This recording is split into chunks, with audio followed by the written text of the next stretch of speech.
They be tweaking in California, and this Bris story is proof how well they be getting in California. I ain't gonna back to you specifically in Sacramento. You see, lots of people don't be talking about Sacramento, but they be getting wild out there. You feel me? You finna see what happened to Bris, and this show you how treacherous it is.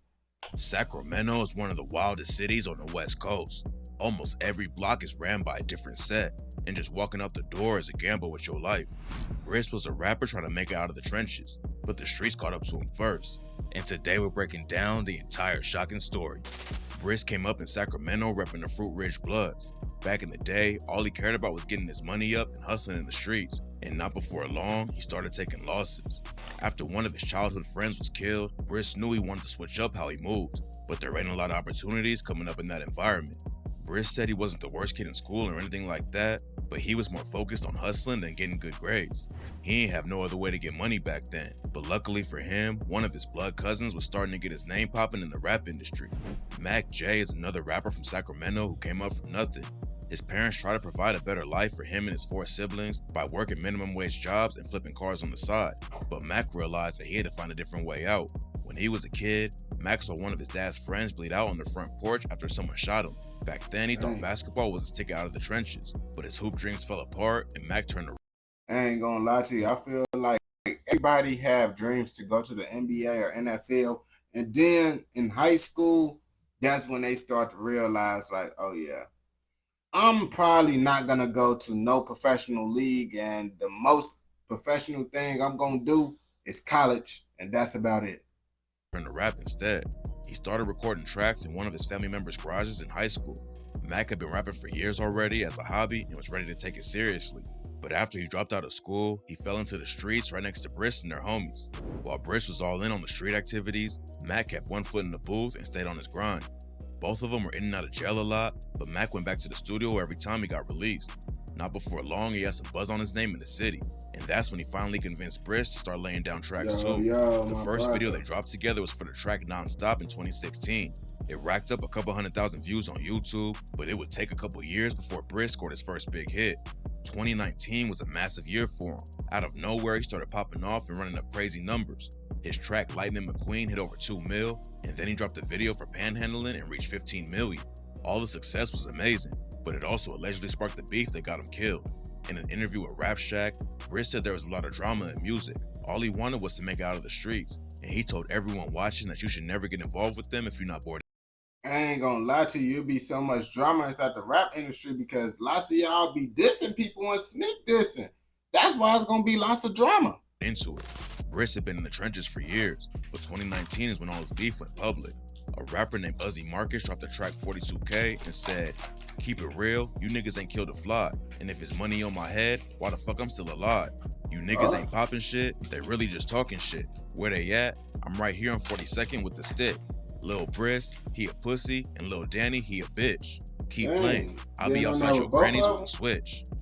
The beef between Uzi and Bris picked up a lot of publicity, but the issues went way deeper than just those two. Both of them was on different sides of a wild beef in Sacramento that turned the city into a war zone. Bris was rocking with a dude named CML Lavish D, who's affiliated with a set called the G Parkway Stars, while Uzi was tight with Mozzie. But before we get into why Bris was brutally killed in his own city, let's break down what was going down behind the scenes. Mozzie came up in a Sacramento neighborhood called Oak Park. His mom was a drug addict and his dad was locked up, so Mozzie hopped in the trenches to support himself. While he was in and out of jail for charges like illegal possession of a firearm and evading the police, Mozzie was also putting in work in the booth. 2010 is when he first started dropping music, but 2014 is when it really started popping off. He dropped a diss track aimed at Lavish D called I'm Just Being Honest and rapped, "We can pistol play, but that ain't something you want to do. I'm just being honest."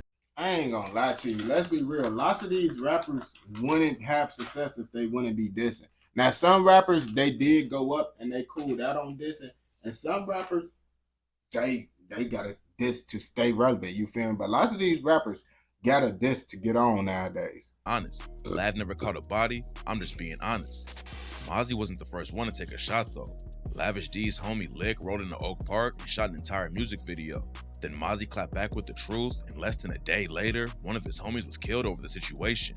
A dude named Zilla Zoe was in the music video with Mozzie while he was calling out the ops by name. And a few hours after the track dropped, someone called Zilla and shot him to death. Dang, they did same day delivery, bro. They be tweaking out there. But Zilla wasn't the only victim in their beef though. Lavish D was at a mall in Sacramento with his crew when he spotted Mozzie's manager. They all put hands on him and posted a video of the situation online, which was a bad move for Lavish D. He was already fighting a gun case and had a bunch of priors on his record, so the judge hit him with a 6-year sentence. Locking up Lavish D ain't stopped the violence though, and from that point on, it just You see, that's because people be so fixated on trying to get that validation from other dudes, which is a little bit zesty, bro. Like, y'all really posting y'all self committing crimes just to prove to other dudes that y'all don't know for real, and dudes that y'all know that you really get like that. And then you end up in jail because you want to prove. it just got even more brutal. In May 2014, Mozzie's homie Jacoby James was shot and killed at a kid's birthday party. It was a wild hit, and two dudes affiliated with Bro, nah, that's some goofy stuff, bro. If you know it's a kid's birthday party, it ain't no sliding supposed to be going on, bro. Real deal. I don't care how much you hate your op or whatever, bro. If it's kids around, bro, don't do no sliding. That's goofy behavior. Lavish D were Yo, arrested for yo. it, but eventually the case was dropped and they both got off. Then in 2015, Mozzie and Oak Park took another loss when a dude named Shaquem Murray was caught outside a party and killed. Oak Park allegedly tried to get back at the Stars by using a girl to set one of them up, but according to rumors, the Stars figured out what was about to go down and killed her instead. It was already one of the deadliest beefs in the rap game. On gang, don't be trying to backdoor nobody. I don't be having no sympathy for no female that want to backdoor, bro, because it's like, bro, why is you doing this? Stay a female, bro. Cool out. Like, why is you out here trying to be involved in gang politics and stuff? Like, you get blicked down, that's on you. But it still wasn't over You yet. talking about On G? the 4th I'm a of July streamer, gang. 2016, Live Lavish streamer. D's homie Stunna D was leaving a party on the south side of the city when someone rolled up on him and started letting off shots. Stunna tragically didn't make it out alive, and he wasn't the last dude in Lavish's camp who got hit up. A dude named Prince Drada was like Lavish D's right-hand man. He had been holding it down for the crew while Lavish was locked up. But in June 2017, the ops caught him lacking outside of a liquor store and shot him 8 times. Luckily, Drada was able to pull through, but the next shooting cost someone their life. By August 2017, Lavish D was out on parole wearing an ankle monitor. He rode up to a music video set to show support for a rapper named Sibo, who also had beef with Mozzie. While they were filming the video, someone slid through and started letting off shots. 5 people got hit and had to be rushed to the hospital, while a 49-year-old bystander named Ernie Cadena was tragically pronounced dead at the scene. Mozzie allegedly wanted to kill Lavish and Sibo at the same time. 3 of his affiliates eventually went down for the shooting. Since Bris was rocking with Lavish D, he inherited his beef with Mozzie and his team, which included Uzi Marcus. Way before the situation with Bris ever popped off, Uzi was already making headlines for his street activities. In 2012, he was allegedly involved with the shooting of a 3-year-old. Him and his homies allegedly slid on a dude named Jorge Azio. Nah, bro. They need to be in jail. Anyone that's accidentally hitting a 3-year-old, bro, need to be in jail, bro. If you saying free him, you need to be in jail with him. But when they started letting off shots, they ended up killing the son who was in the back seat instead. Uzi's homie, Anthony Canales, allegedly wanted to get back at Azios for shooting his brother in the hand a year earlier. During the trial, they both flipped on each other, but Uzi obviously didn't go down for murder because he was back on the streets within a couple of years. Uzi ain't the only dude in his family who's involved in the wild case though. Back in 2014, Uzi's brother Antoine was booked for killing a woman named Nicole Duarte. What makes the situation really wild though is that Nicole was dating their older brother Raymond, who was allegedly there when it went down. Antoine ended up pleading no contest to voluntary manslaughter and has been locked up ever since. But in 2028, he'll actually be up for parole. It's not clear why Antoine shot her, but Nicole managed to go to a neighbor's place to get help and firefighters rushed her to the hospital. But it was too late to save her and she tragically died a few days later. The whole situation was crazy, but it's nothing compared to what happened with Raymond a couple years ago.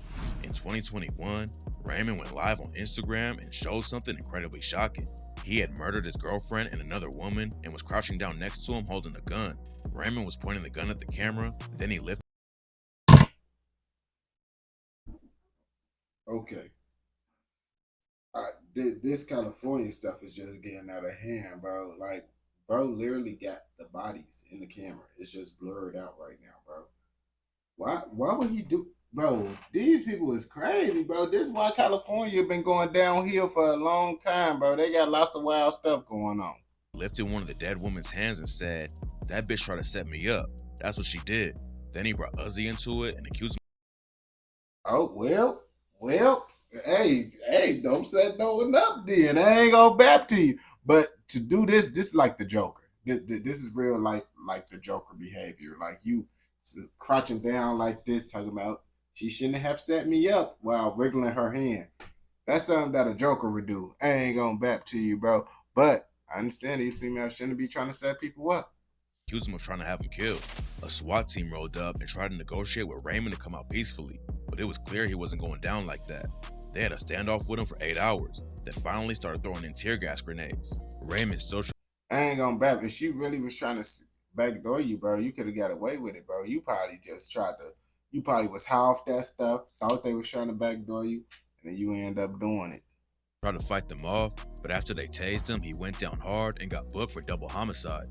Uzi went on No Jumper and talks about the situation later. He said he was never really that tight with Raymond because he was locked up for 6 years back when they were young. Uzi also said that Raymond had some serious mental issues. I couldn't never really, like I said, I never really got close to my brother all the way. Because he was always living a whole nother life than me. We never really, I grew up as I was a grown man, so I never was around siblings or nothing. Once I did what I was doing, I was away from home, everybody. Right. But shit, that shit just, it struck me though. It surprised the shit out of me. I thought that shit was fake or something. Well, especially because your name was in it. So, yeah, no, but after that, I was just like, man, this mental issues. People got mental issues. He had no idea why he thought Uzi was trying to kill him. Uzi was already rocking with Mozzie and sending shots at Lavish D, so when Bris started popping off, nobody was surprised when he got dissed too. After Uzi dissed him, Bris allegedly clapped back with the track Spark the Fuse and rapped, "Y'all just sparked the fuse. That mean it started back. I ain't tripping off the funk, it been a part of that. Hit his starter cap and make him fall and push his starter back. I just bought a strap. If it don't kill you, it'll cause a heart attack." Everyone thought Bris was dissing Uzi, but Mac J said the track had been recorded months before everything popped off and that Bris never made a diss track aimed at anyone in his whole career. While the beef was turning up, Bris was taking everything to the next level in the industry. He dropped a collab tape with Mac J and another one with his homie G-Man. His fan base was growing every day, and a ton of powerful people in the industry had him on their radar. But right when it seemed like he was out of the streets for good, Bris caught a gun charge for holding a strap in one of his music videos. He got booked and had to sit down for a minute, but I ain't gonna bap to you. I feel like in certain places, bro, it's just goofy for y'all. It's goofy to even use Blicks in music videos if you actually sliding with them. But it's like, it's totally different, bro, when you inside a place where they be tripping with Blicks already. Like, down south is different. Indiana, Chicago is different. California, New York, you can't be doing that. Now, California got way more Blicks than New York still, but they still don't be tripping. They still be tripping about those Blicks. But when he got out, he was hotter than ever. The first track he dropped after getting out of jail racked up millions of views and proved that the gun case ain't slowing down at all. Bris already knew that he wanted to get out of the streets, but having kids made him realize that he had to start moving smarter. And in an interview with Thizzler, he talks about how important it was to stay alive for his kids. That's just the main reason I know, like, I gotta stay alive out here, you feel me? He was blowing up at a crazy pace and had major labels reaching out. His first freestyle video when he came back from prison proved how much momentum he already had. But nobody knew that he would only release 3 more tracks before he tragically died. In June 2020, Bris dropped a video for his track Need Hammy and it blew up off the rip. Fans knew that he was a certified hitmaker who was on his way to taking over, but just 5 days later, he was brutally gunned down after crashing his whip. It's not clear if Bris got shot before the wreck, but after he ran into a pole, he tried to escape on foot. Unfortunately, the ops were too quick though, and they caught up to him and shot him in the back. Fruit Ridge. I ain't gonna lie, I don't think he got shot before. I literally, from what the video seen, he didn't. I don't think he would have been able to run if he got shot. You feel me? But he probably could have, and we don't know. But I think they just caught up with him, and that's what ended up happening in that whole situation. Ridge and Oak Park have always had problems. Uzi and Bris had beef, plus they were all tied to the Mozzie and Lavish D war. So after Bris died, a lot of people jumped on the idea that Oak Park was behind the hit. Another crazy detail about the situation is that Bris used to be in a relationship with Uzi's baby mama. According to rumors, he cheated on her and got someone else pregnant, so she linked up with his op to get revenge. All signs. Ooh, she grimy with it, bro. And people would like to say, oh yeah, well, he shouldn't have cheated, bro. Any female that say, oh, well, he shouldn't have cheated, she's a eater. She's an eater, bro. As a female, you should not scoop down to a dude level, bro. That cheating stuff, bro, that's that dude behavior, gang. That's diabolical. There you go. And then the op. Oh my God, bro. He devastated on game. Signs pointed to Uzi and Oak Park killing Bris, but then a dude named Moses Hirschfield ended up getting booked for his murder. Moses and Uzi don't have any ties together, but Moses was allegedly affiliated with a different crew that had tension with Fruit Ridge. No matter who took him out, Bris's death was a massive loss for the rap game. Everyone around him knew he had the potential to be a star, and he was running up the numbers. Nah, that was crazy. I ain't gonna bap to you, bro. Knee hammy. Nah, bro. You see, they be tweaking out there. That whole little California shebang, bro, with the Bris, bro. As y'all can see, they getting wild out there. They tweaking. They active. You feel me?